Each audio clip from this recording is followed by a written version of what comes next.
एक बार एक बौद्ध संत अपने सारे शिष्यों को कर्म के विषय में पढ़ा रहे थे। तभी एक शिष्य ने कहा, हे संत, कर्म क्या है? संत मुस्कुरा दिए और उन्होंने जवाब दिया, वत्स, मैं तुमको एक कहानी सुनाता हूँ। इस कहानी के माध्यम से तुम सभी शिष्य ये समझ जाओगे कि कर्म क्या है। एक राजा था। वो अपने मंत्री के साथ देश का भ्रमण करने निकला। भ्रमण करते करते राजा और मंत्री एक बाजार में पहुंच गए।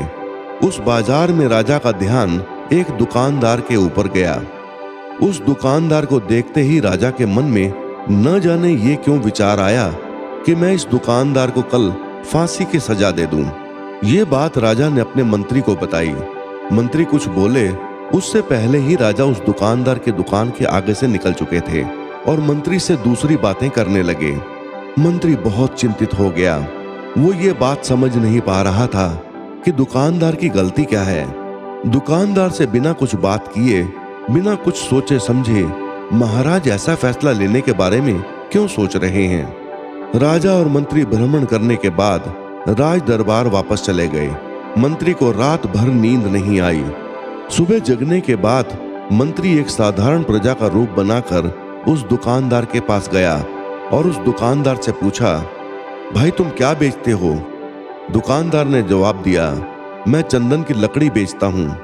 फिर मंत्री आसपास के लोगों से दुकानदार के बारे में पूछना शुरू कर देता है। सारे दुकानदार ये जवाब देते हैं कि ये दुकानदार किसी से बोलता ही नहीं है, हमेशा दुखी रहता है। मंत्री को बात समझ में आ गई। मंत्री फिर से वापस दुकानदार के पास आया और उस दुकानदार से पूछा, भाई तुम दुखी क्यों रहते हो? दुकानदार ने बताया, मैं दुखी इसलिए रहता हूँ क्योंकि मेरे दुकान पर लोग आते हैं, चंदन की लकड़ियां सूंघते हैं और बोलते हैं, बहुत ही सुंदर है, बहुत ही अच्छी महक है, लेकिन कोई खरीदता नहीं, इसीलिए मैं दुखी रहता हूँ। मंत्री दुकानदार की बात सुनकर खुद भी भाव विभोर हो गया। कोई भी दुकानदार दुखी क्यों ना हो अगर उसके दुकान का कोई भी सामान खरीदा ना जाए, जबकि सामान में कोई कमी ना हो।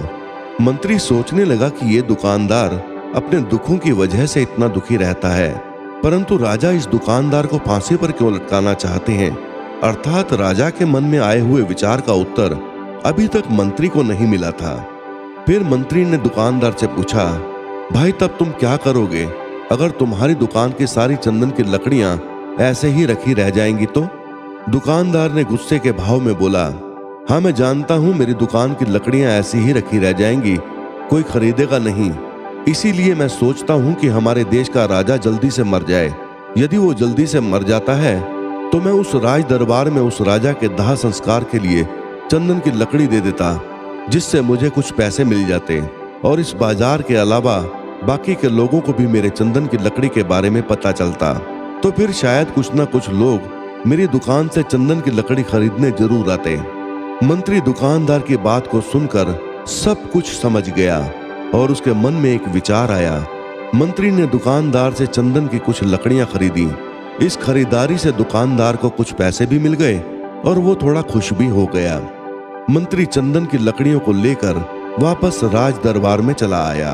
राज दरबार पहुंचकर मंत्री ने उन चंदन की लकड़ियों को राजा के समक्ष रख दिया और बोला कि हे राजन, ये चंदन की लकड़ियां उसी दुकानदार ने आपको भेंट की हैं, जिस दुकानदार को आप फांसी देने के लिए सोच रहे थे।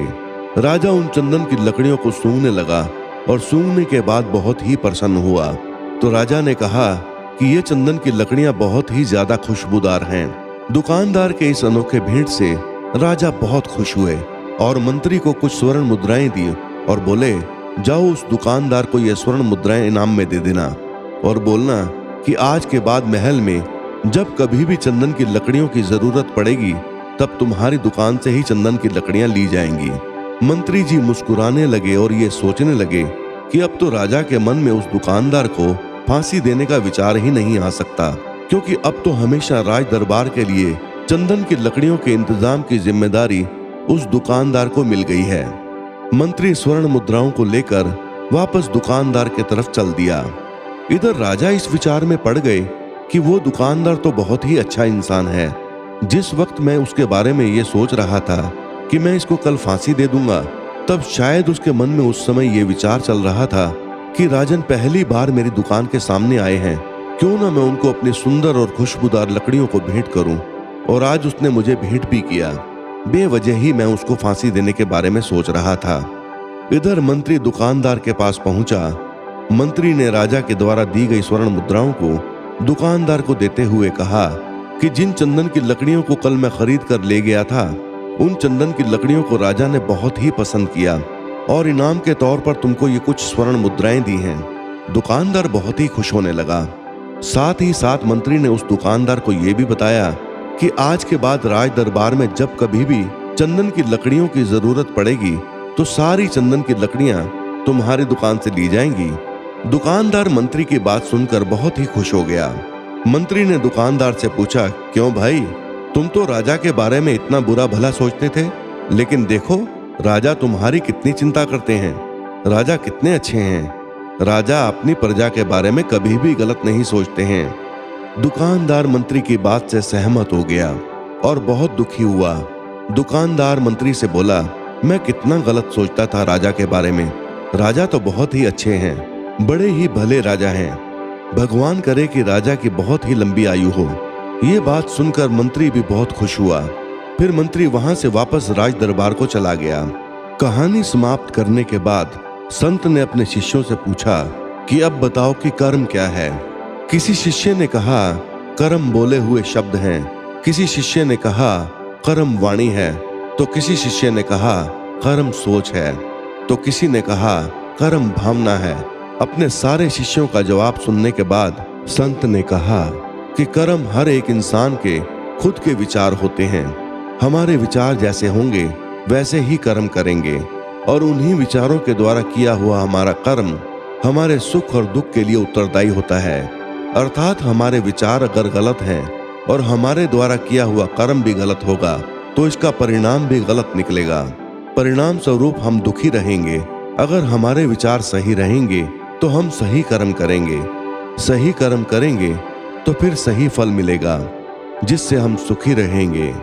दोस्तों, आपको ये कहानी कैसी लगी कृपया कमेंट करके अवश्य बताइए। यदि ये कहानी अच्छी लगी हो तो कृपया चैनल को लाइक और सब्सक्राइब अवश्य कर दें। धन्यवाद।